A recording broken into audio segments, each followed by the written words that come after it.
지명받으신 것을 진심으로 축하드립니다. 후보자의 전문 지식이나 실력을 의심할 사람은 아마 이 자리에 없을 겁니다. 제가 개인적으로 알지만 저 성품도 정말 훌륭하신 분이라고 생각을 합니다. 다만 그동안 헌법재판소의 가장 중요한 임무가 국민의 기본권 보호라는 면에서 볼 때 그동안 행적에 대해서 좀 질문을 드리지 않을 수가 없고, 오늘 이 자리에서 국민들 앞에 그런 점에 대해서 분명히 말씀을 보여주셔야 할 것이라고 생각을 합니다. 네. 질문을 좀 드리겠습니다. 네. 세월호 인양되는 거를 보셨습니까? 1073일 만에 인양이 됐는데요. 네, 신문과 방송으로 봤습니다. 이번에 헌재에서 세월호 참사 관련해서 박근혜 전 대통령의 탄핵 사유가 안 된다고 판단을 했는데, 거기에 대해서 후보자의 생각은 어떻습니까? 네, 저는 2등 헌재 결정을 존중합니다. 제가 거기서 봤을 때는 무능력이라든지 업무 성실 의무 수행 네, 의무는 성실 의무 수행은 탄핵 사유가 안 된다는 것이죠, 네, 일반은. 네, 네. 좋습니다. 그럼 이 7시간과 관련해서 세월호 유족들을 비롯해서 여러 사람들이 굉장히 오랫동안 참사가 있었을 때 대통령이 뭐를 했는지 의문을 제기를 했습니다. 네. 그런데 굉장히 오랫동안 우리 정부의 고위직을 담당하신 분들은 국가적 참사의 순간에 대통령이 무엇을 했는지 묻는 국민들의 목소리에 대해서 네. 이것은 사생활이다. 그러므로 알려고 해서는 안 된다. 괜한 트집 잡기다. 이런 얘기를 했습니다. 네. 구체적으로 보면 청와대 비서실장 김기춘 전 비서실장은 또 박근혜 전 대통령의 변호인인 유영하 변호사는 여성으로서 보호받아야 할 사생활이라는 얘기를 했습니다. 이런 발언에 동의하십니까? 동의하지 않습니다. 대통령이 남성이건 여성이건 대통령의 자리에 있다면 생명권을 포함한 국민의 기본권 보호 수호 의무는 있다고 생각하고, 그리고 그것이 대통령의 업무 시간 중에이라고 한다면 국민들이 그 동안에 대통령이 무엇을 했는가라고 묻는 물음에 답을 해야 된다고 생각을 하고 있습니다. 예, 김기춘 전 비서실장이나 또 유영하 변호사의 여성의 사생활 발언은, 여성은 심지어 대통령이라는 최고의 공직에 오른 사람이라고 하더라도 약하고 특별하게 보호받아야 하거나 배려받아야 한다는 의미로 해석될 수 있다는 점에서 매우 성차별적이고 성별 고정관념을 강화하는 발언이라고 생각하는데, 후보자의 생각은 어떻습니까? 저도 동의합니다. 네, 좋습니다. 헌법재판관 지명제도에 대해서 좀 질문을 드리겠습니다. 지금 대법원장이 헌법재판관 3명을 지명하게 돼 있고, 이번에 후보자도 그렇게 지명이 되셨는데 그런 제도에 대해서 어떻게 생각하시나요? 그 제도에 대해서는 아까 모두 진술에서도 말씀드린 바와 같이 다수와 소수의 균형적인 제도 고안에서 나온 것이라고 생각합니다. 헌법재판소 재판관을 지명할 수 있는 대통령과 국회는 어떻게 보면 우리 사회에서 다수의 지지를 받아서 그 자리에 있는 다수의 목소리고. 알겠습니다. 무슨 말씀인지 잘 알겠습니다. 네네. 말을 끊어서 죄송합니다. 그런데 기존의 헌법재판소에서 나온 견해를 보면 박한철 전 헌법재판소장은 국민에 의해 선출되지 않는 대법원장이 재판관 임명에 관여하는 것으로서 민주적 정당성이 떨어져서 바람직하지 않다. 이런 말을 했고요. 또 헌법재판소에서 나온 헌법재판제도에 대한 개선 의견을 보면 대통령제 정부 형태를 반영하여 민주적 정당성을 가진 대통령 3인과 국회 6인의 합성행위로 헌법재판소를 구성하는 것이 민주주의적인 관점에서 바람직하다고 했는데, 그럼 후보자께서는 이러한 견해에 찬성하지는 않으시네요. 예, 왜냐하면 말씀하신 바와 같이 제도를 바꾸면 민주적 정당성은 매우 철저하게 보장이 될 수 있겠습니다만, 다수결의 원리에서 소외되어 있는 소수자 보호를 위해서 그래야 된다는 말씀은 알겠습니다. 균형추로서는 필요하지 않나. 그런 점은 저도 충분히 알겠는데요. 다만 이것이 대법원장이 지명을 하다 보니까 후보자 본인도 그렇지만 너무나 동질적인 사람들이 헌법재판관으로 임명이 돼서 우리 사회의 다양한 가치관을 반영하지 못하고, 또 그렇기 때문에 소수자의 의견이 반영되지 못한다는 지적이 있습니다. 예를 들어서 우리 헌법재판소는 법조인 출신으로만 헌법재판관을 구성하게 돼 있는데, 지금 상당히 많은 수의 사람들이 개헌을 하게 되면 비법조인도 적어도 9분 중에 3분 정도는 헌법재판관이 돼야 된다는 주장을 하고 계십니다. 이런 견해에 대해서는 어떻게 생각하시나요? 네, 헌법재판소 재판관의 다양화에 대해서는 전 동의하고 있습니다. 현행 헌법과 법률 때문에 이렇게 세팅이 되어 있습니다만, 만약에 국민들께서 헌법을 개정하시거나 혹은 의원님들께서 법률을 개정하심에 있어서 반영하실 수 있다면 헌법재판소의 재판관은 다양화되면 다양화될수록 좋다고 생각하는 입장입니다. 네, 명확하게 하기 위해서 하나 더 여쭤보면은 그러면 헌법재판관으로 비법조인이 임명되는 것도 바람직하다고 거기에 동의하시는 거네요. 그 다양성 속에는 뭐 법조인이 아닌 뭐 교수라든지 혹은 어느 정도 경력이 쌓인 행정관료 같은 그런 후보군도 충분히 검토 대상이 될 수 있다고 생각합니다. 네, 좋습니다. 그 인권위에서 계셨을 때 하셨던 결정에 대해서 몇 가지 질문을 드리겠습니다. 네. 2015년 1월 26일에 인권위에서 대북 전단 활동 제지에 대한 국가인권위원회 입장을 내고 정부가 북한의 위법 부당한 위협을 명분으로 민간단체 혹은 민간인의 정당한 대북 전단 활동을 단속하거나 저지하기 위한 조치를 취해서는 안 된다. 이런 의견 표명을 한 적이 있는데 당시 위원으로 참석을 하셨죠? 네, 참석. 그 다수 의견과 같은 입장이셨죠? 저는 그 당시 다수 의견이었. 네. 예, 그때 당시에 그 세월호 진상 규명을 촉구하는 전단지 살포 제재 행위를 국가가 막는 데 대해서 또 진정이 접수가 됐었습니다.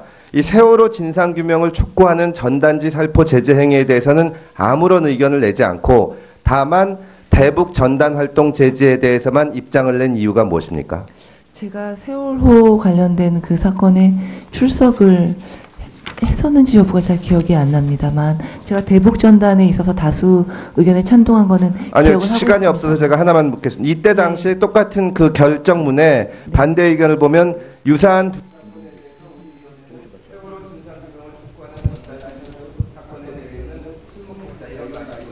그거는 네 모릅니다. 그건 소수 의견을 쓰셨던 위원님들께서 언급하신 건데 저는 세월호 관련된 것에 대해서는 지금 의원에 참여했는지에 대한 기억이 없습니다. 예, 금태섭 의원님 수고 많으셨습니다. 다음 존경하는 노회찬 의원님 질의해 주시기 바랍니다. 네, 창원 성산구의 정의당 노회찬입니다. 네, 후보자님께 몇 가지 여쭙겠습니다.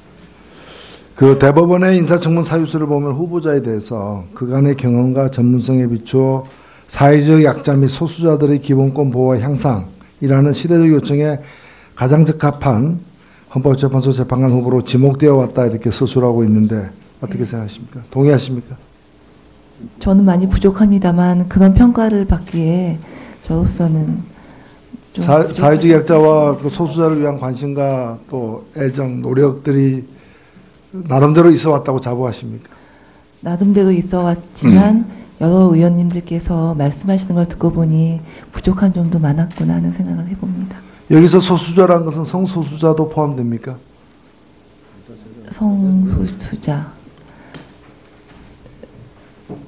성소수자에 대한 부분, 성소수자가 소수자가 아니라는 말씀을 듣는 건 아닙니다. 아니라고 보는 거예요? 아니요. 사회적 약자와 소수자의 기본 인권을 기본 인권의 네, 당연히 포함된다고 생각합니다. 그러죠. 사회적 약자라면 뭐 여성, 아동 이런 네. 부분들입니까? 장애인도 포함될 테고요. 근데 오늘 모두 발언을 할 때 왜 여성, 아동 등 소수자를 위해서 작은 역할을 뭐 이렇게 말씀하셨어요?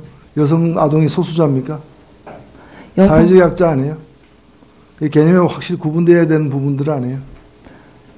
아, 네. 저는 여성을 소수자라는 거 깜짝 놀랐어요. 인구 절반이 여성인데 왜 소수자입니까? 숫자도 소수자가 아니라 그 부분에 대해서는 사회, 경제, 문화적으로 그들이 받고 있는 대우라는 기준에서 저는 소수자도 그렇게 봤습니다. 이해를 하고 계셨어요? 예. 글쎄요.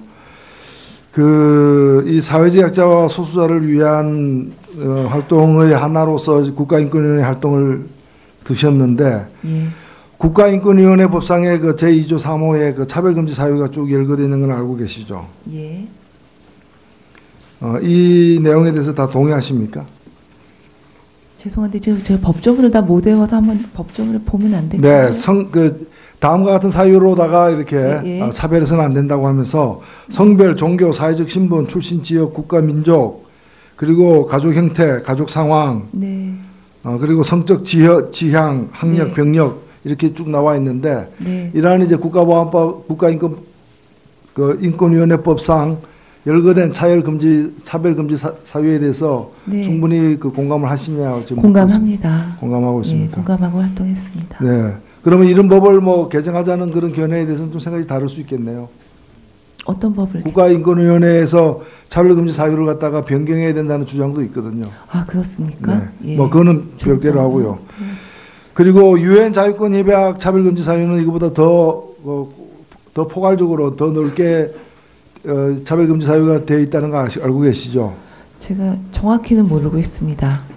차별금지 사유가 더 넓게. 그걸 모르고 계세요. 예, 제가 기억을 좀 못하고 있습니다. 국가인권위원회는 준국제기구로서 국제인권규범의 군대적 실현을 담당한다라고 인권위원회 그 홈페이지에도 딱 가보면 명시되어 있는데 맞습니다. 그거 맞죠? 네, 근데 이제 이 국제인권규범과 관련해 가지고 유엔 자유권규약위원회가 수차에 걸쳐서 가장 최근에는 2015년까지 네, 대한민국에 대해서 이렇게 그 대한민국 제4차 국가보고서에 대한 최종견에서 차별금지법 도입을 강하게 권고하고 있는 거 알고 계십니까? 예, 그 부분은 알고 있습니다. 네, 특히 그 중에서 대한민국 내에 특정한 형태의 차별을 금지하는 법이 여러 개의 특별법이 있다는 걸 알고 있지만 포괄적인 차별금지법의 부재 상황에 대해서 우려를 표한다. 특히 인종차별과 성적 지향, 성별 정체성을 이유로 한 차별을 규정하고 금지하는 법률이 현재 없다는 점에 대해서 우려하는 바이다라고 이렇게 얘기하고 있는 것은 알고 계시죠? 예, 그런 여러 차례 부분은 거듭된 거죠. 네, 그러면 이런 상황이 어떻게 생각하세요? 시정돼야 된다고 보십니까? 이런 상황이 시정돼야 된다는 것은 동의를 하는데요. 과연 우리나라 제가 차별금지법 제정 추진단과 그 위원을 하다 보니까 어느 한 사회가 포괄적 차별금지법을 갖기 위해서는 국민들의 합의가 좀 필요하다는 생각을 하게 되었었습니다.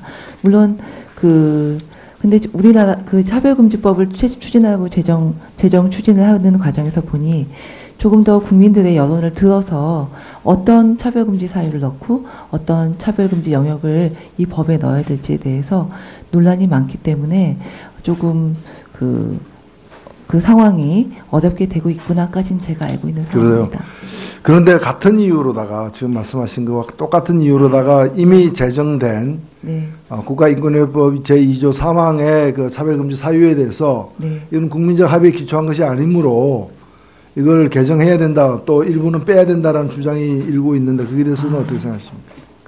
그런 주장이 일고 있습니까? 네. 아니 인권위원회에서 근무도 하셨잖아요. 네, 그걸 지금 헌법재판관으로 이렇게 네, 임명된 데 대한 주요한 어떤 뭐 나름대로의 합당한 예. 근거로 이렇게 지적들을 많이 하고 계신데 네. 인권위원회법에 특히 이제 이 부분에 대해서는 굉장히 예민한 어떤 논란이 되고 있는데 모르고 계십니까? 네, 이 부분에 대해서 이런 논란이 있다는 것 자체는 사실 오늘 위원님한테 처음 들어서 제가 한번 살펴보겠습니다. 아니요, 제가 이제 굳이 이 질문을 한 것은 뭔가면은 네, 후보자 본인도 그러하시고 네, 또 후보자를 추천한 쪽에서도 그렇고 또 네. 그때 보도 자료도 그렇고 인사청문 사유서에서도 그렇고 이런 대목에 대해서 대단히 밝고 의지가 강한 네. 것이 후보자의 어떤 재청 사유로 얘기되고 있기 때문에 제가 확인차 말씀을 드렸던 부분입니다. 마지막 네. 질문 하나 더 드리죠. 세월호 부분에 관해서 이제 뭐 지금 세월호가 뭐 또 다시 인양되고 있는 상황입니다만은 예, 만일에 후보자께서 지난 네, 이 문제와 관련된 그 탄핵 심판 과정에 참여했다면은 김희수, 이진성 헌법재판관 같은 세월호 문제와 관련된 보충 의견을 냈을 것 같다 이렇게 생각하십니까? 저는 사실 그 탄핵 결정문을 읽으면서 그 두 분의 재판관님의 의견에 많이 동의했었습니다. 동의하는 사유를 좀 간단하게 한번 설명해 보시죠. 왜냐하면 사실 당시 세월호 사건이 터졌을 당시 그 시기에 모든 국민이 애도했을 그 당시에 저도 아이를 키우는 어머니 입장으로서 고등학생인 딸이 있는 입장으로서 수학여행을 다녀오겠다고 나간 아이들이 그렇게 바닷속에 그렇게 묻힌 것에 대해서 굉장히 그 당시에 마음을 아파했던 부분이 있습니다. 그러면서 국가가 있다면 저 어린 학생들의 그 생명권을 보호해줄 수 있는 시스템과 뭔가 움직이는 모습이 있어야 되는데 그러지 못한 것에 대해서 굉장히 공감했던 측면이 있었고, 탄핵 결정문을 보면서 그 두 분의 의견을 보고, 물론 다수설은 성실 의무 위반이기 때문에 그렇긴 하겠지만 그런 부분에 대해서 존중을 하겠습니다만 두 분 재판관님의 그 의견은 굉장히 국민을 어루만지는 의견이어서 공감이 많이 갔습니다. 네. 지명받으신 것을 진심으로 축하드립니다. 그 후보자의 전문 지식이나 실력을 의심할 사람은 아마 이 자리에 없을 겁니다. 제가 개인적으로 알지만 저 성품도 정말 훌륭하신 분이라고 생각을 합니다. 다만 그동안 그 헌법재판소의 가장 중요한 임무가 국민의 기본권 보호라는 면에서 볼 때 그동안 행적에 대해서 좀 질문을 드리지 않을 수가 없고, 오늘 이 자리에서 국민들 앞에 그런 점에 대해서 분명히 말씀을 보여주셔야 할 것이라고 생각을 합니다. 네. 질문을 좀 드리겠습니다. 네. 그 세월호 인양되는 거를 보셨습니까? 1073일 만에 인양이 됐는데요. 네, 신문과 방송으로 봤습니다. 이번에 헌재에서 세월호 참사 관련해서 그 박근혜 전 대통령의 탄핵 사유가 안 된다고 판단을 했는데 거기에 대해서 후보자의 생각은 어떻습니까? 네, 저는 2등 헌재 결정을 존중합니다. 제가 거기서 봤을 때는 무능력이라든지 업무 성실 의무 수행 네, 의무는 성실 의무 수행은 탄핵 사유가 안 된다는 것이죠, 네, 이번은. 예, 예. 좋습니다. 그러면 이 7시간과 관련해서 사회의 다양한 가치관을 반영하지 못하고 또 그렇기 때문에 소수자의 의견이 반영되지 못한다는 지적이 있습니다. 예를 들어서 우리 헌법재판소는 법조인 출신으로만 헌법재판관을 구성하게 돼 있는데 지금 상당히 많은 수의 사람들이 개헌을 하게 되면 비법조인도 적어도 9분 중에 3분 정도는 헌법재판관이 돼야 된다는 주장을 하고 계십니다. 이런 견해에 대해서는 어떻게 생각하시나요? 네, 헌법재판소 재판관의 다양화에 대해서는 전 동의하고 있습니다. 현행 헌법과 법률 때문에 이렇게 세팅이 되어 있습니다만 만약에 국민들께서 헌법을 개정하시거나 혹은 의원님들께서 법률을 개정하심에 있어서 반영하실 수 있다면 헌법재판소의 재판관은 다양화되면 다양화될수록 좋다고 생각하는 입장입니다. 네, 명확하게 하기 위해서 하나 더 여쭤보면은 그러면 헌법재판관으로 비법조인이 임명되는 것도 바람직하다고 거기에 동의하시는 거네요. 그 다양성 속에는 뭐 법조인이 아닌 뭐 교수라든지 혹은 그 세월호 유족들을 비롯해서 여러 사람들이 굉장히 오랫동안 그 참사가 있었을 때 대통령이 뭐를 했는지 의문을 제기를 했습니다. 네. 그런데 굉장히 오랫동안 우리 정부의 고위직을 담당하신 분들은 그 국가적 참사의 순간에 대통령이 무엇을 했는지 묻는 국민들의 목소리에 대해서 네. 이것은 사생활이다. 그러므로 알려고 해서는 안 된다. 괜한 트집 잡기다. 이런 얘기를 했습니다. 네. 구체적으로 보면 청와대 비서실장 그 김기춘 전 비서실장은 또 그 박근혜 전 대통령의 변호인인 유영하 변호사는 여성으로서 보호받아야 할 사생활이라는 얘기를 했습니다. 이런 발언에 동의하십니까? 동의하지 않습니다. 대통령이 남성이건 여성이건 대통령의 자리에 있다면 생명권을 포함한 국민의 기본권 보호 수호 의무는 있다고 생각하고, 그리고 그것이 대통령의 업무 시간 중에이라고 한다면 국민들이 그 동안에 대통령이 무엇을 했는가라고 묻는 물음에 답을 해야 된다고 생각합니다. 알겠습니다. 무슨 말씀인지 잘 알겠습니다. 네네. 말을 끊어서 죄송합니다. 그런데 기존의 헌법재판소에서 나온 견해를 보면 박한철 전 헌법재판소장은 국민에 의해 선출되지 않는 대법원장이 재판관 임명에 관여하는 것으로서 민주적 정당성이 떨어져서 바람직하지 않다. 이런 말을 했고요.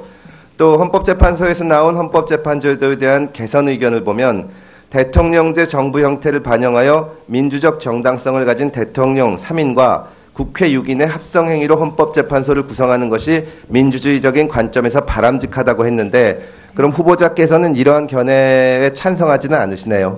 예, 왜냐하면 말씀하신 바와 같이 제도를 바꾸면 민주적 정당성은 매우 철저하게 보장이 될 수 있겠습니다만 다수결의 원리에서 소외되어 있는 예, 소수자 분들, 보호를 위해서 그래야 소수자 된다는 보호를 위한 말씀은 균형추로서는 필요하지 않나. 그런 점은 저도 생각합니다. 충분히 알겠는데요. 다만 이것이 대법원장이 지명을 하다 보니까 후보자 본인도 그렇지만 너무나 동질적인 사람들이 헌법재판관으로 임명이 돼서 우리 하고 있습니다. 예, 김기춘 전 비서실장이나 또 유영아 변호사의 여성의 사생활 발언은 여성은 심지어 대통령이라는 최고의 공직에 오른 사람이라고 하더라도 약하고 특별하게 보호받아야 하거나 배려받아야 한다는 의미로 해석될 수 있다는 점에서 매우 성차별적이고 성별 고정관념을 강화하는 발언이라고 생각하는데 후보자의 생각은 어떻습니까? 저도 동의합니다. 네, 좋습니다. 헌법재판관 지명제도에 대해서 좀 질문을 드리겠습니다. 지금 대법원장이 헌법재판관 3명을 지명하게 돼 있고 이번에 후보자도 그렇게 지명이 되셨는데 그런 제도에 대해서 어떻게 생각하시나요? 그 제도에 대해서는 아까 모두 진술에서도 말씀드린 바와 같이 다수와 소수의 균형적인 제도 고안에서 나온 것이라고 생각합니다.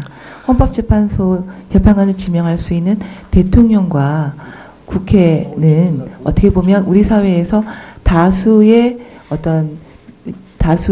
지지를 받아서 그 자리에 있는 다수의 목소리고